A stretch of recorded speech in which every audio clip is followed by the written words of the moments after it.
পাগলা মধু প্রকৃতির এক রহস্যময় এবং ভয়ঙ্কর একটি উপহার। নেপালের দুর্গম হিমালয় পর্বতে বিস্তৃত রয়েছে এই রহস্যময় এলাকা, যেখানে প্রতিটি পদক্ষেপে অনুভূতি হয় প্রকৃতির গভীর রহস্য আর ভয়ঙ্কর বিপদের উপস্থিতি।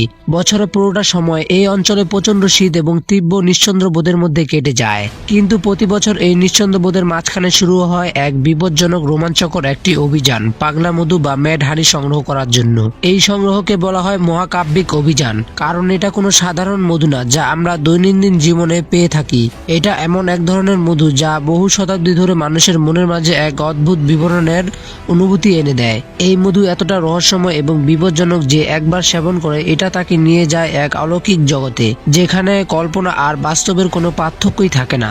বিশ্বের সবচেয়ে বড় মৌমাছি এফেক্স ল্যাবোরিয়াস শুধুমাত্র হিমালয় এই গিরিপথে বাস করে। এরা তৈরি করে এমন এক ধরনের মধু যার মধ্যে রয়েছে গায়নোটক্সিস নামে একটি ভয়ঙ্কর রাসায়নিক। এই গায়নোটক্সিস এতটাই শক্তিশালী যে এটা মানুষের অনুভূতিকে বিকৃত করে দেয়। এই মধু খেলে আপনার মনে হতে পারে সেই অদ্ভুত অদ্ভুত কণ্ঠস্বর শুনতে পাচ্ছেন। তারা দেখতে পায় তাদের চারপাশের জগৎ গলে যাচ্ছে এবং অনেকেই অনেক অলৌকিক ভ্রমের মধ্যে দিয়ে হারিয়ে যায়, যেখানে বাস্তব আর কল্পনার সীমানা একেবারেই মুছে যায়। এই মধু সংগ্রহ করে আসছে বহু শতাব্দী ধরে। তাদের কাছে এটা মধু না, এটা তাদের জীবনের এক অংশ এবং ঐতিহ্য ও তাদের পূর্বপুরুষের স্মৃতির প্রতীক।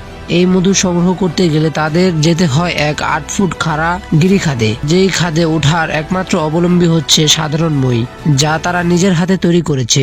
এই খাড়া পাহাড়ে উঠতে গিয়ে তাদের শরীরে পুরো পেশি যেন নিজের শরীরের চর্মে পৌঁছে যায়। তারা জানে একমাত্র ভুল পদক্ষেপ মৃত্যুর দিকে ঠেলে নিয়ে যেতে পারে। এই মধু সংগ্রহ করার জন্য সাহস প্রয়োজন, তা এক কথায় অবিশ্বাস্য, কারণ প্রতিটা পদক্ষেপই তাদের জীবনের মৃত্যুর সীমানা দিয়ে হেঁটে যায়।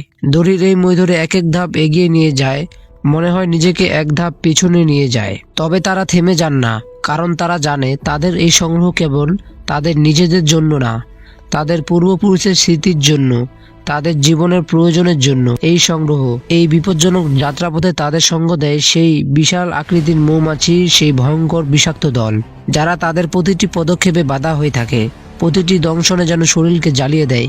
কিন্তু সংগ্রাহকরা জানে এই ব্যথা সহ্য করা ছাড়া তাদের কোনো উপায় নেই। তারা তাদের মনোযোগ ধরে রাখে, প্রতিটা পদক্ষেপেই যেন তাদের মৃত্যুর অপেক্ষায় থাকে। তাদের সাহস তাদের প্রতিটি পদক্ষেপে শক্তি যোগায়, প্রতিটা দংশনের ব্যথায় তাদেরকে আরো এক ধাপ শক্তি যোগায়। মধু সংগ্রহকারকদের সাথে থাকে একটি বিশেষ কিছু সরঞ্জাম যা মধু সংগ্রহের সময় তাদের সাহায্য করে। একটি দড়ির মই যাদের জীবন রক্ষা করে, একটি ঝুড়ি যেটাতে মধু রাখা হয়, এবং সামান্য কিছু সুরক্ষা গিয়ার যা মৌমাছির দংশন থেকে তাদেরকে সামান্য সুরক্ষা দেয়। তারা জানে মৌমাছিদের কাছ থেকে মধু সংগ্রহ করতে গেলে তাদেরকে ধৈর্য এবং মনোযোগের চরমে পৌঁছাতে হবে।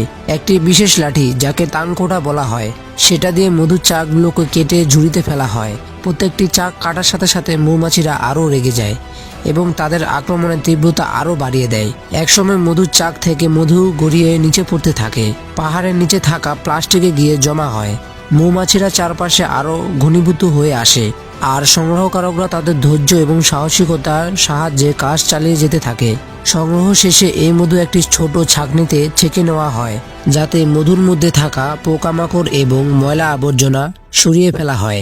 এরপরে মধুটা বিশেষভাবে সংগ্রহ করা হয়। এটা খেতে মিষ্টি মনে হলেও কিছু সময় পরে মুখের মধ্যে এক ঝাঁঝালো অনুভূতি হয়।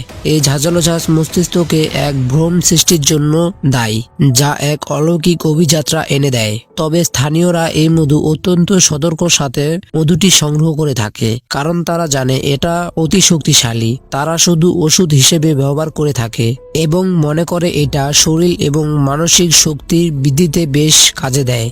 তো বন্ধুরা, ভিডিওটি ভালো লাগলে একটি লাইক করে দিবেন, আর আপনাদের যদি এমন রহস্যময় রোমাঞ্চকর ভিডিও দেখতে ভালো লাগে তাহলে আমাদের মিস্ট্রি ফ্যাক্টস চ্যানেলটিকে সাবস্ক্রাইব করে দিবেন।